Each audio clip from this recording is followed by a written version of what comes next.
For if he cries out, I will hear his cry. I don't know if you can translate to English, but every one of those things is doubled. But the verse tells us, Hashem says to us, if you oppress the widow and the orphan, I will be so angry. My wrath will be so much kindled, and I will slay you, and your wives will be widows, and your children will be orphans. There's no other verse in the Torah, a single other obligation that refers to this. Never. Wow. So we have to try to understand, what do we see here? And what we did so beautifully in the structure you can see here is unbelievable. If you see, there's a structure called a chiastic structure, which it appears, it's sometimes called atbash, which means that we can sometimes see that that there's a parallel between the first and the second and the second and the third and the third, and look what happens here. We see any widow or orphan you shall not oppress, talking about the widow and the orphan. And your wives will be widows, and your children will be orphans.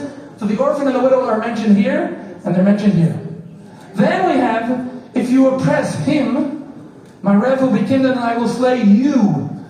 The parallel in the Hebrew is actually the usage of the verb, which is oto or etchem, comes from the same use.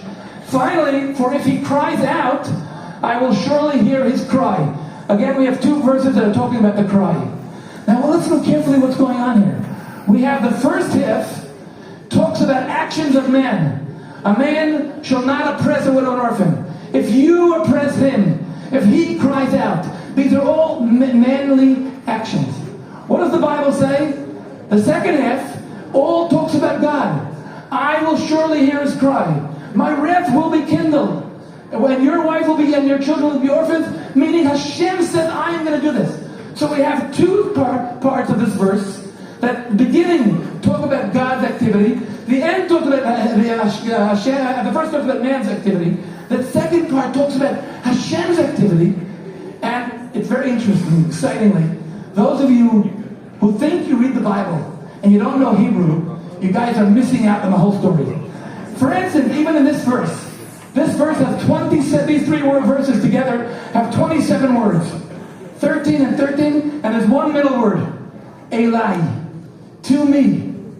God says, if you oppress a widow or an orphan, you're oppressing me.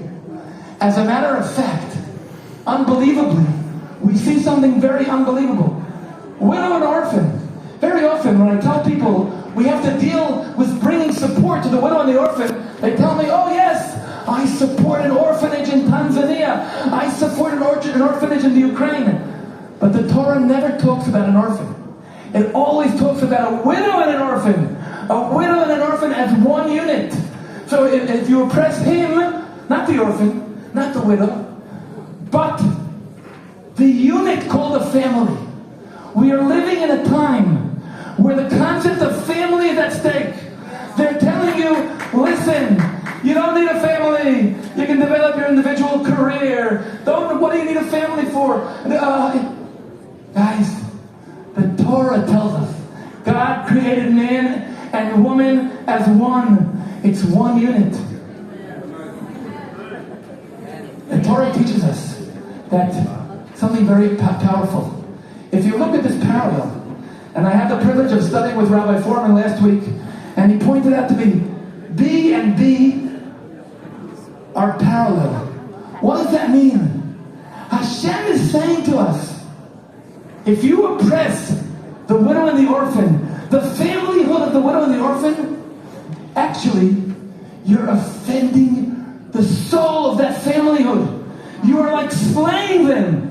I will slay you with the sword, because when you offend a widow or an orphan, you are actually killing her, killing them, killing the familyhood of the parent. Because when a husband and wife exist, they respect each other, and they each stand, because you have a wife, and you have a husband, you have a spouse, it gives you strength.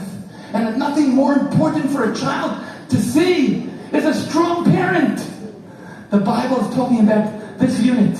If you oppress this unit, any widow and orphan, our scholars teach us, even a widow and an orphan of a king, it's nothing to do with their economical, financial situation. It's the familyhood of the widow and the orphan that has to be strengthened so that the child who lost a parent will learn to respect his surviving parent. So this is what the Torah is teaching us.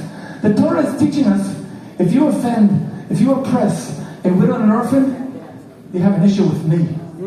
You have an issue with me. And God says, I don't know if you know, there's a story in the Bible that talks about a person that accidentally killed somebody. The Torah teaches us something very powerful. The guy accidentally killed somebody else. He can't get a punishment in court because he did it accidentally. But there's a very special legal system.